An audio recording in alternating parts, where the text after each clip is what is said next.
মানুষ কবরে যাওয়ার পরে তাকে 5টি প্রশ্ন করা হবে। প্রত্যেকটা ব্যক্তি যখন কবরে যাবে 5টি প্রশ্ন করা হবে। তার মধ্যে থেকে সকল মানুষকে 4টি প্রশ্ন করা হবে।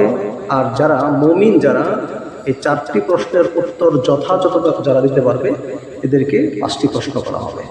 তার মধ্যে 1 নম্বর প্রশ্ন, এটা হলো সাইকোলজিক্যাল প্রশ্ন করা হবে। সাইকোলজিক্যাল প্রশ্ন হলো, তাকে এমন প্রশ্ন করা হবে, যখনই তাকে কবর দেওয়া হবে, কবর দেওয়ার সাথে সাথে সে ব্যক্তিকে যখন ফেরেশতারা এসে প্রশ্ন করার জন্য তাকে উঠাবে, সেই সময়টা হবে একেবারে মাগরিবের কাছাকাছি সময়, আসরের একেবারে শেষ সময়, মাগরিবের একেবারে কাছাকাছি সময়, সূর্য ডুবো ডুবো অবস্থা। সে ব্যক্তি যদি দুনিয়াতে নামাজি হয়ে থাকে, তাহলে তাহলে ফেরেশতারা বলবে যে, এই সরো, আমি নামাজ পড়বো, এখন আমি নামাজ পড়ি নাই, আসরের নামাজ আমি এখনো পড়ি নাই। সে ব্যক্তি তখন নামাজের কথা বলবে, ফেরেশতারা বলবে, তুমি এখন কবরের ভিতরে আছো, এখন নামাজ পড়ার সময় না, এখন নামাজের জায়গা না, তুমি এখন কবরের ভিতরে আছো। তখন ফেরেশতারা তাকে বলবে, প্রশ্ন করবে এরপরে, তোমার রব্বুকা, তোমার রবকে, তোমার রব্বুকা, তোমার রবকে। তখন সে ব্যক্তি উত্তর দেবে, সে যদি মুমিন হয়ে থাকে সে ব্যক্তি উত্তর দেবে, রব্বি আল্লাহ, আমার রব হলো আল্লাহ। আসলে এখানে একটা মজার বিষয় হলো, আশ্চর্যের বিষয় হলো যে আমরা সকলেই জানি যে আমাদের রব কে? আল্লাহ। আমার রব হলো আল্লাহ, আমার রব আল্লাহ। প্রশ্ন হলো, আমার রব্বুকা, তোমার রবকে, এটা আমি জানি। উত্তর হলো, আমার রব আল্লাহ, রব্বি আল্লাহ, আমার রব হলো আল্লাহ, এটাও আমি জানি। বাট অনেক ব্যক্তি যারা উত্তর দিতে পারবে না, এর একটাই কারণ হলো,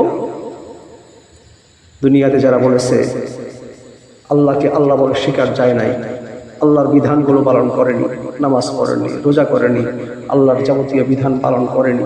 যারা বিধান পালন করতে চেয়েছে এদেরকে বরং তারা গালিগালাজ করেছে। সেখানে গিয়ে সে উত্তর জানা থাকা সত্ত্বেও দুনিয়াতে সেখানে গিয়ে তার জবান দিয়ে বের হবে না, তার মুখ দিয়ে বের হবে না। সে বলবে, না আমি পারি না, আমি জানি না।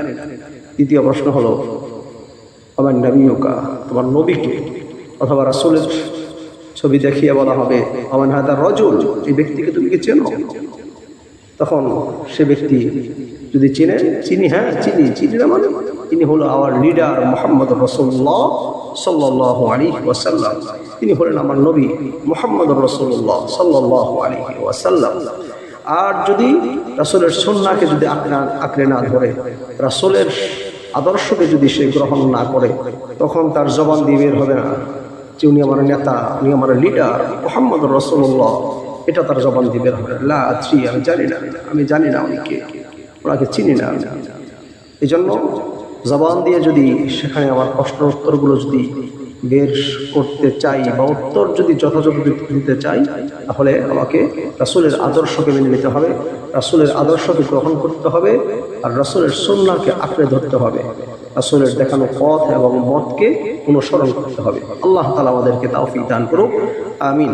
মুহতারাম হাজিরিন, আমার ভাইরা, 3 নাম্বার হলো, আমা দীনুকা, তোমার দিন কি, তোমার ধর্ম কি, তুমি কোন ধর্মের অনুসারী ছিলে? আমা দীনুকা, তোমার দিন কি। এখন ইসলাম পেয়ে যদি কোনো ব্যক্তি খুশি হয়, রাজি হয়, তাহলে জবান দিয়ে বের হবে দীনি আল ইসলাম। আর যদি ইসলাম পেয়ে যদি সে ব্যক্তি খুশি না হয়, ইসলাম পেয়ে সে ইসলাম ধর্ম গ্রহণ করেছে, নামে মুসলমান, পাসপোর্টের ভিতরে মুসলমান, ইসলাম, পাসপোর্টের ভিতরে ধর্ম কি? ইসলাম। আর সে ইহুদি নাসারাদের কালচার সে গ্রহণ করেছে, সে অন্য ধর্মের কালচার সে গ্রহণ করেছে, ইসলামের তাহজিব তামাদ্দুম কালচার তার ভালো লাগে না, তাহলে দিন আল ইসলাম এটা তার জবান দিয়ে বের হবে না। মুহতারাম হাজিরিন, এই প্রশ্নগুলোর উত্তর যদি কোনো ব্যক্তি যথাযথ দিতে পারে, এই 4টি প্রশ্নের উত্তর যদি কোনো ব্যক্তি সঠিকভাবে দিতে পারে, ফেরেশতারা 5 নম্বর আরেকটি প্রশ্ন করবে, যে প্রশ্নটি হলো, কালকে এই কবরে গিয়েছি, পরশু এই কবরে গিয়েছি, সকালে এই কবরে গিয়েছি, বিকেলে এই কবরে গিয়েছি, যথাযথ উত্তর কোনো কবরওয়ালা দিতে পারেনি, ওই কবরে দিতে পারেনি। তো চমৎকার উত্তর তুমি কোন জায়গা থেকে পেয়েছ? তখন সে ব্যক্তি যদি আল্লাহর কোরআন পড়ে থাকে, তখন সে ব্যক্তি উত্তর দিবে, এই উত্তরগুলো আমি আল্লাহ তাআলার কোরআন পড়েছি, কোরআন পড়ার কারণে এই উত্তরগুলো আমি সেখান থেকে শিখেছি। তাহলে আমাদেরকে এই প্রশ্নের উত্তরগুলো যথাযথ দেওয়ার জন্য আর একটি কাজ করতে হবে, আল্লাহর কোরআন ছাড়া বিকল্প কোনো আমাদের পন্থা নাই। আল্লাহর কোরআন আমাদের শিখতে হবে, কোরআন জানতে হবে, কি মেসেজ আল্লাহ রাব্বুল আলামিন আমাদের জন্য দিয়েছেন, সেই মেসেজগুলো আমাদেরকে বুঝতে হবে। আল্লাহ তাআলা আমাদেরকে আল্লাহ তাআলার কোরআন বুঝে আমল করার জন্য তৌফিক দান করুক, এবং কবরের প্রশ্নগুলো প্রত্যেককে আসান করে দিক। প্রথম ঘাটিটা আল্লাহ রাব্বুল আলামিন আমাদেরকে সহজ করে দিক, যাতে করে পরবর্তী ঘাটি আমাদের জন্য আসান হয়ে যায়। আল্লাহ তাআলা আমাদের প্রত্যেককে এই প্রশ্নগুলো সামনে রেখে কোরআন তেলাওয়াত করে এবং ইসলামের যাবতীয় বিধানগুলো যথাযথ আদায় করার তৌফিক দান করুক। আমিন। ওয়া আখিরু দাওয়ানা আলহামদুলিল্লাহি রাব্বিল আলামিন। আসসালামু আলাইকুম ওয়া রাহমাতুল্লাহি ওয়া বারাকাতুহু।